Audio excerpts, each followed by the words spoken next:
समर्थ आणि नमस्कार. भावशेखर आपला आजचा विषय कंपन्यांचा लाभांश किंवा लाभांश देणाऱ्या कंपन्या.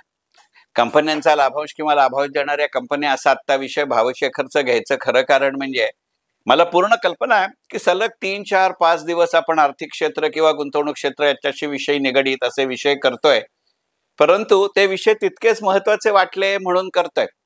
आपण इतर विषय घेत नाही आहोत असं नाही, हे आता तुम्हा भावशेखरच्या विषयातल्या लोकांना माहिती आहे.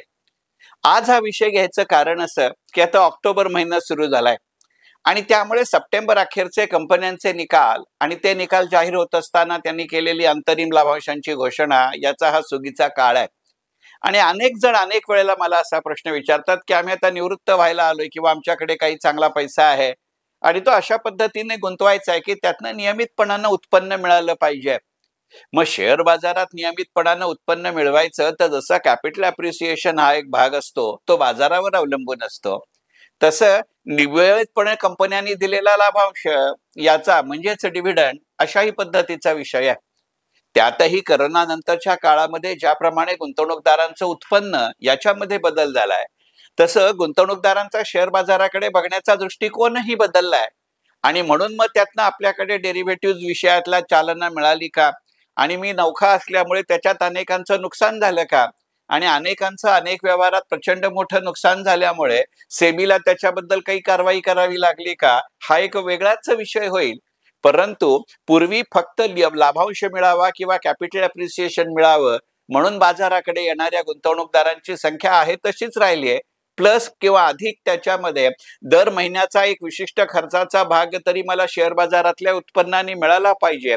म्हणजे regular source of regular income, हा रेग्युलर हे दोन्हीचं विशेषण, त्या माध्यमाचंही आणि त्या उत्पन्नाचंही, असाही दृष्टिकोन बाळगून शेअर बाजाराकडे येणारी माणसं वाढली का याचा विचार करावा लागेल. खरं सांगायचं म्हणजे विचार वगैरे करण्याची आवश्यकता नाही, याचं उत्तर होकारार्थी आहे. एका वेगळ्या अर्थी सरकारनं पहिल्यांदा आपली ही भूमिका जाहीर केली. करोना नंतरच्या काळामध्ये सरकारचा प्रचंड मोठ्या प्रमाणावरती खर्च निदान सुरुवातीच्या काळामध्ये वाढला आणि तो काही प्रमाणात तरी भरून काढायचा म्हणून केंद्रीय अर्थमंत्री निर्मला सीतारामन यांनी अनेक सरकारी कंपन्यांना असं सुचवलं शब्द कोट अनकोट मध्ये, की तुम्ही कंपनीचं आर्थिक वर्ष संपताना जे निकाल जाहीर करता त्या निकालाबरोबर तुम्ही डिव्हिडंड देता, ही चांगलीच गोष्ट आहे, पण केवळ वर्षाच्या अखेरपर्यंत डिव्हिडंड द्यायला थांबू नका, आधेमध्ये ही डिव्हिडंड दिलात तरी चालेल. त्यामुळे इंटरिम डिव्हिडंड ही पुन्हा एक बाजारामध्ये चलनी होळलेली अशी संकल्पना झाली. आणि कोल इंडिया आणि BEL यांनी तर ती संकल्पना फार वेगळ्याच पातळीवरती नेली. टाटा समूहातल्या टाटा कन्सल्टन्सी सर्व्हिसेस म्हणजे TCSनी तर गेले सलग 25-26 तिमाही आपल्याला इंटरिम डिव्हिडंड किंवा अंतरिम लाभांश दिलाय. असे 25-26 सलग क्वार्टर्स ते डिव्हिडंड देत असताना त्याची सुरुवात दरमहा 3 महिला 7 रुपये अशी झाली, मग तो 8 रुपये झाला, मग तो 9 रुपये झाला, मग तो 10 रुपये झाला. आणि मग असं कंपन्या देतात म्हणून गुंतवणूकदारांना सवय लागली का, गुंतवणूकदारांना दिलेलं आवडतं म्हणून कंपन्या द्यायला लागल्या? हे आधी अंड का आधी कोंबड सारखं गणित होईल ही गोष्ट खरी, परंतु एकंदरीतच डिव्हिडंड आणि डिव्हिडंड पेईंग कंपन्या या आपल्या देशामध्ये चर्चेचा विषय झाल्या. त्याच वेळेला करोना नंतरच्या काळामध्ये अनेकांच्या जॉबमध्ये बदल होत गेला आणि मग नियमितपणानं मिळणारा लाभांश हे माझ्या उत्पन्नाचं साधन होईल का, याही दृष्टिकोनातनं डिव्हिडंडचा विचार करायला लागला. आणि त्यामुळे शेअर्सची निवड करताना खरेदीसाठी विक्रीसाठी मग डिव्हिडंड यील्ड नावाची संकल्पना सुरू झाली. मी अनेकदा जसं गमतीने म्हणतो तसं की 2022 आणि 2023 या 2 वर्षातलं साम्य काय, तर या दोन्ही वर्षात वर्षाच्या प्रत्येक महिन्यात निदान एकदा तरी आपल्याकडे पाऊस पडला. दर 2 महिन्यांनी किंवा 3 महिन्यांनी BEL किंवा कोल इंडियाने आपल्याला डिव्हिडंड दिला. आता मग यातनं डिव्हिडंड यील्ड नावाची संकल्पना पुन्हा एकदा आपल्या देशामध्ये चर्चेत आली. यातला पुन्हा एकदा हा शब्द महत्वाचा. डिव्हिडंड यील्ड म्हणजे बाकी काही नाही हो, त्या वर्षभरामध्ये कंपनीने दिलेला एकूण डिव्हिडंड भागिले त्या कंपनीचा त्यावेळचा शेअर्सचा बाजारभाव. मग ज्यांचा डिव्हिडंड यील्ड पर्सेंटेज चांगला आहे अशा कंपन्या खरेदी योग्य ठरतात का, असा विचार केला पाहिजे. खरं सांगायचं म्हणजे एका मर्यादित अर्थानं हा निकष बरोबर आहे, पण शेवटी केवळ या एकमेव निकषावरती शेअर्सची खरेदीसाठी निवड करू नये हे नक्की.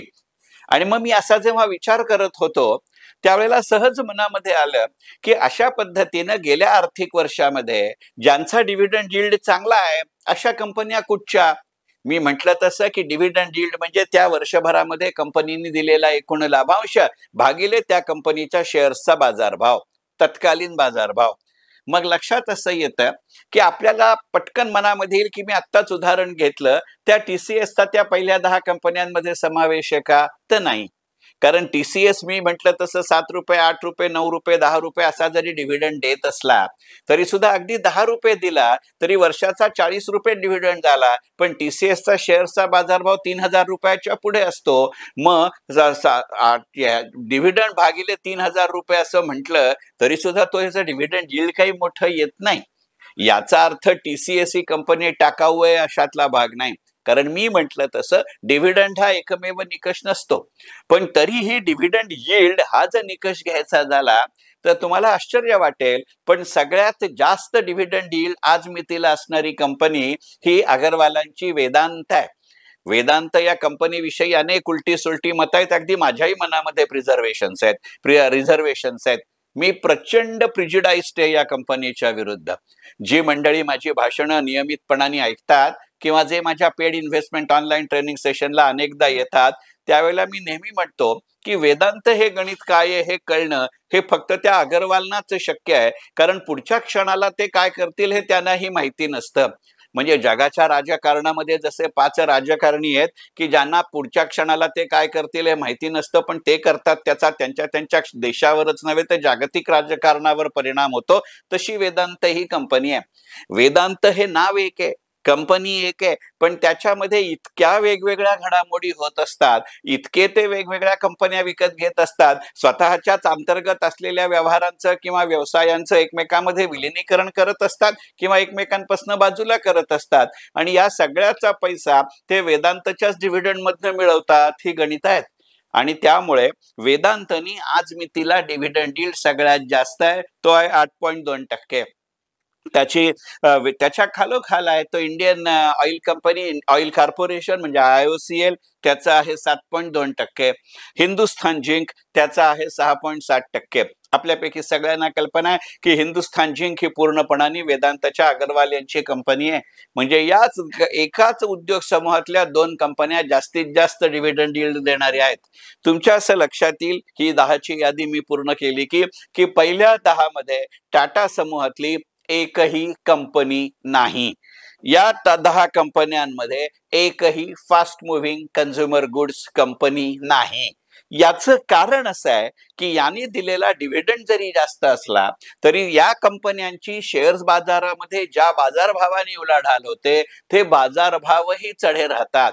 म्हणजे डिव्हिडंड देण्याचं प्रमाण जास्त असलं तरी त्याला ज्यांनी आपण भागतो त्या बाजारभावही चढे असल्यामुळे एकंदरीतच त्यांचं होणारं उत्तर डिव्हिडंड भागिले बाजारभाव हे गणित फार कमी पडतं. म्हणून TCS येत नाही, म्हणून ITC या 10 मध्ये येत नाही. याचा अर्थ त्या कंपन्या वाईट आहेत असं नाही, हे लक्षात घ्यावं लागतं.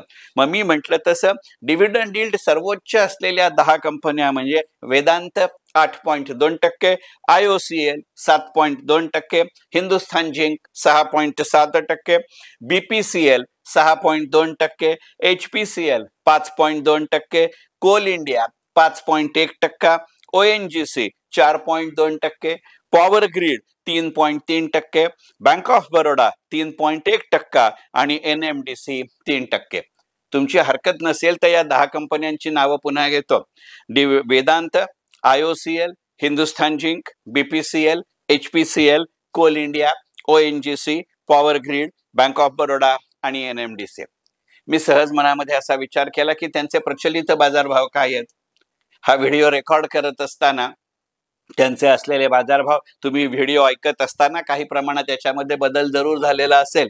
परंतु जर Vedanta, IOCL, Hindustan zinc, BPCL, HPCL, coal India, ONGC, power grid, bank of Baroda आणि NMDC याचा विचार केला तर त्याची एकंदरीत किंमत 3,560 ते 3,600 रुपयामध्ये या 10 कंपन्यांचा प्रत्येकी एक शेअर येतो.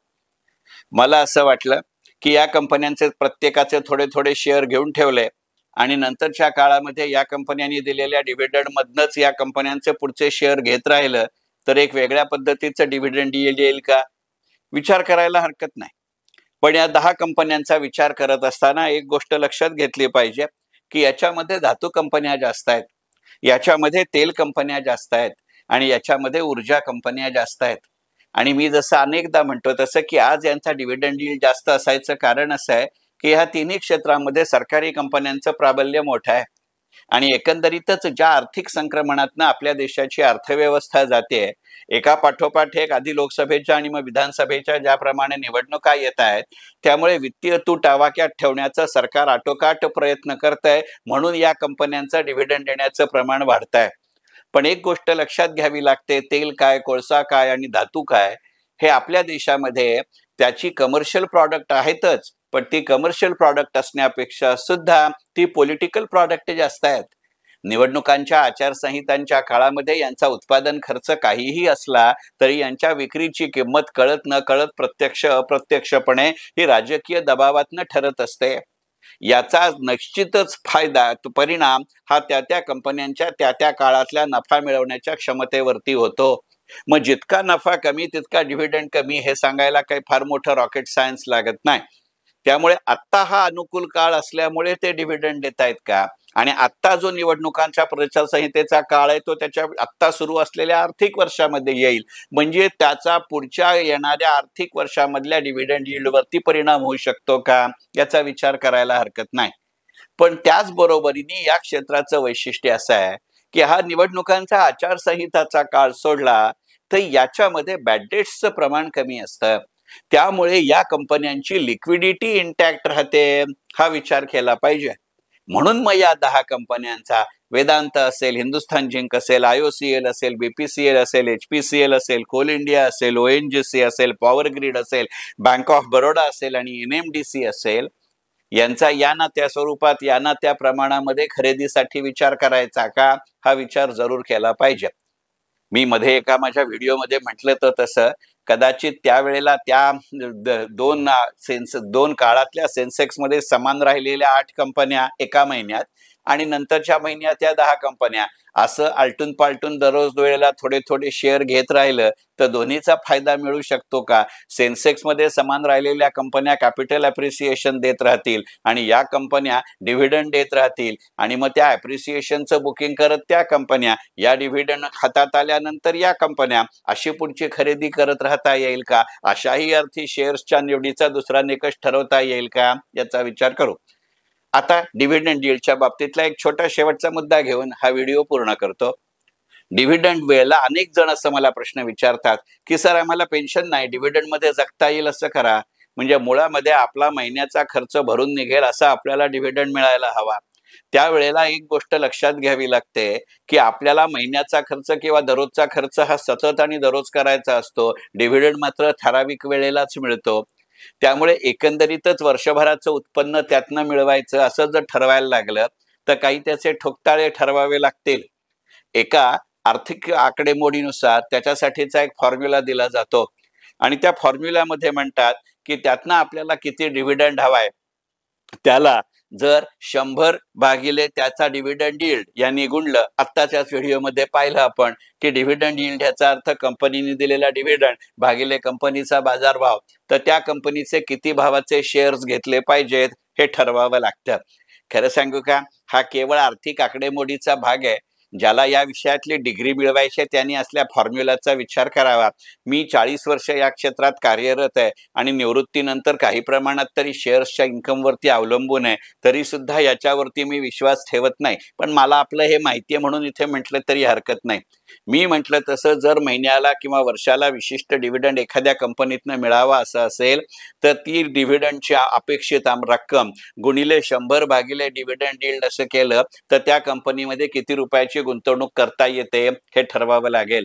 30 सप्टेंबर अखेरचे बाजारभाव लक्षात घेतले तर त्या फॉर्म्युल्यामध्ये 5 कंपन्यांचं उदाहरण सध्या व्हॉट्सअपवर फिरतंय की या प्रत्येक कंपनीतनं दर वर्षाला मला 3 लाख रुपये डिव्हिडंड मिळावा असं म्हटलं तर Indian oil, ITC, ICICI bank, Bajaj आणि इन्फोसिस या जर 5 कंपन्या निवडल्या, या प्रत्येक कंपनीतनं वर्षभरात मला 3 लाख रुपये डिव्हिडंड पाहिजे असं गृहीत धरलं, 30 सप्टेंबरचे यांचे बाजारभाव लक्षामध्ये घेतले तर वर्षाला 3 लाख रुपये इंडियन ऑइल मधनं डिव्हिडंड मिळवण्याकरता 30,24,000ची गुंतवणूक केली पाहिजे. वर्षाला ITC मधनं 3 लाख रुपये डिव्हिडंड मिळवायचा असेल तर 62,54,000ची गुंतवणूक केली पाहिजे. ICICI बँकेतनं 3 लाख रुपये वर्षाला डिव्हिडंड मिळवायचा असेल तर 71,42,000 रुपयाची गुंतवणूक केली पाहिजे. बजाजमधनं 3 लाख रुपयाचा डिव्हिडंड वर्षाला मिळवायचा असेल तर 91,74,000 डिव्हिडंड अमाऊंट गुंतवली पाहिजे. इन्फोसिसमधनं 3 लाख रुपये डिव्हिडंड मिळवायचा असेल तर 1,66,66,000 रुपये गुंतवायला लागतील. हे जेव्हा मी आकडेवारी पाहिली ना, तेव्हा जो मला हे समजावून सांगत होता त्याच्याकडे मी अत्यंत निर्विकार चेहऱ्याने पाहिलं आणि मी म्हणलं की अरे मूर्ख माणसा, मला जर इन्फोसिसमध्ये आत्ताच्या काळामध्ये 1,66,00,000 रुपये गुंतवायचे असतील, इतका जर माझ्याकडे पैसा असेल तर तो पैसा मिळवण्यासाठी माझ्याकडे काहीतरी किमान बुद्धिमत्ता असेल आणि मग ती किमान बुद्धिमत्ता असताना आत्ताच्या काळामध्ये इन्फोसिसच्या आत्ताच्या स्थितीमध्ये मी एकाच कंपनीत 1,66,00,000 रुपये गुंतवेन असं तुला वाटलं तरी कसं? असाच विचार आपण वेदांतमध्ये करणार का, इंडियन ऑइलमध्ये करणार का, ICICI बँकेत करणार का आणि बजाजमध्येही करणार का? या कंपन्या वाईट नाहीत, पण शेवटी आपल्याला पैसे गुंतवायचेत. आपली गुंतवणूक आधी होते, ही नक्की असतं. डिव्हिडंड नंतर मिळतो, तो अनिश्चित असतो. कारण डिव्हिडंड व्हायचा म्हणजे मुळात कंपनीला प्रॉफिट पाहिजे. प्रॉफिट झाला तरी तो वाटण्याची कंपनीची दानत पाहिजे. तो दानत असली तरी ती कंपनीमध्ये लिक्विडिटी पाहिजे. मग इतके व्हेरिएबल घटक असताना डिव्हिडंडचा किती प्रमाणात विचार करायचा हे आपल्याला ठरवावं लागतं. आणि म्हणून आजचा विषय कंपन्यांचा लाभांश किंवा लाभांश देणाऱ्या कंपन्या. मनःपूर्वक धन्यवाद. भाव शेखर.